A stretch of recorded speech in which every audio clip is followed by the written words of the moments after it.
There is a tunnel beneath Cape Coast Castle that no living person is allowed to enter, that runs 12 kilometers through solid rock, connecting two slave forts built centuries apart. A construction worker named Kofi Mensah found the entrance behind a crumbling wall in the dungeon. He walked in with a flashlight and a rope. 50 meters down, his flashlight flickered. In the darkness, he heard it. Chains dragging across stone. Moaning, whispers in a language that sounded like screaming. When his light came back on, he saw handprints on the walls. Fresh, wet. He ran back and told his supervisor what he'd found. 2 days later, the entrance was sealed with concrete and steel. Kofi never showed up to work again. His wife said he wouldn't sleep, wouldn't eat, just sat in the corner, rocking back and forth, whispering the same words over and over. They're still down there. They're still waiting. Cape Coast Castle. You've probably seen pictures. White walls rising from black rock. The infamous door of no return. Every year, tourists walk through those dungeons where enslaved Africans were packed like cargo, waiting to be shipped across the Atlantic. But 12 kilometers down the coast sits something even older, Elmina Castle. Built by the Portuguese in 1482, the first European structure in sub-Saharan Africa. Bigger than Cape Coast, darker, more brutal. Two castles, 12 kilometers of coastline between them, both soaked in the same blood, both carrying the same screams in their walls. Here's what the tour guides won't tell you. Those two castles were never separate. Beneath the surface, in the darkness where no tourist will ever walk, they were always connected. Local fishermen told stories.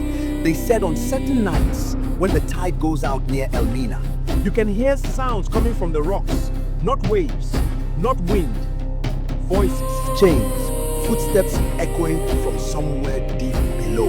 Old people in Cape Coast whispered about it too. They said the British didn't just use the castles to hold slaves. They used them to hide something else.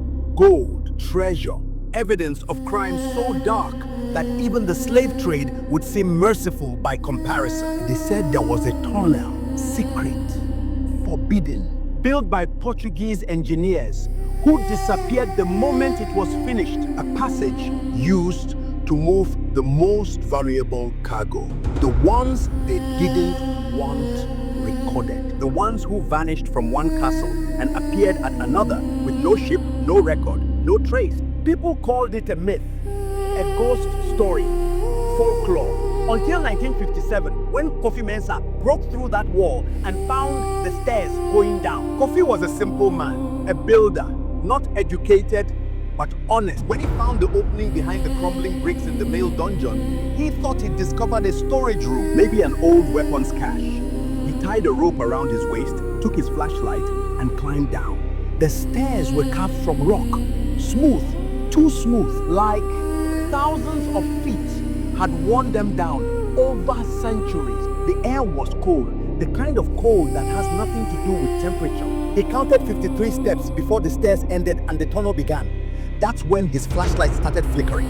In the stuttering light, he saw the walls. Scratch marks everywhere. Deep gouges in solid stone, like fingernails trying to claw through rock, and words carved into the walls in languages he'd never seen. Portuguese, Dutch, English, and others, symbols that looked older. Then his light went out completely. In the darkness, he heard breathing that was not his own, coming from deeper in the tunnel. And chains, the unmistakable sound of iron chains dragging across stone, getting closer. He fumbled for his light, hands shaking. When it finally came back on, he saw them, handprints on the walls beside him, wet, dark, as if someone had just pressed their palms against the stone. But there was no one there. That's when Kofi ran. He climbed those stairs faster than he'd ever moved in his life. He told his supervisor. His supervisor told the site manager. The site manager made a phone call. Within hours, men in uniforms arrived. Not soldiers, not police, just men. They didn't ask questions. They didn't investigate. That they brought concrete mixers, steel plates, and welding equipment. By sunset, the entrance was gone, sealed as if it had never existed. Kofi was told to forget what he saw, told it was probably just an old storage cellar, told the sounds were just water and wind, told to go home and never speak of it again. But Kofi couldn't forget. His wife said he changed that day. He woke up screaming, refused to go near the castle, refused to even walk on the beach after dark. He kept saying the same thing. They're still down there. They never left. They are waiting. 2 weeks later, Kofi left Cape Coast. His family said he went to Kumasi. Others said he went north to Tamale. Some say he just disappeared. No one knows for sure. But what we do know is this: he never came back. Today, if you take the tour at Cape Coast Castle, you'll notice something. The eastern wall of the male donjon is newer than the rest. Different concrete, different stone, and there's a section about 2 meters wide that's completely off limits. No explanation, no historical marker, just a velvet rope and a polite, "This area is closed for structural concerns." Structural concerns for 70 years. And in Elmina, 12 kilometers away. And local fishermen still refuse to cast nets near a specific spot in the rocks. They say at low tide, if you put your ear to the stone, you can hear it. Breathing, chains, footsteps coming from below. So the next time you visit Cape Coast Castle, pay attention to that eastern wall. Notice how the temperature drops near it. Notice how the tour guide hurry past it without stopping, and ask yourself what they're so afraid you might hear.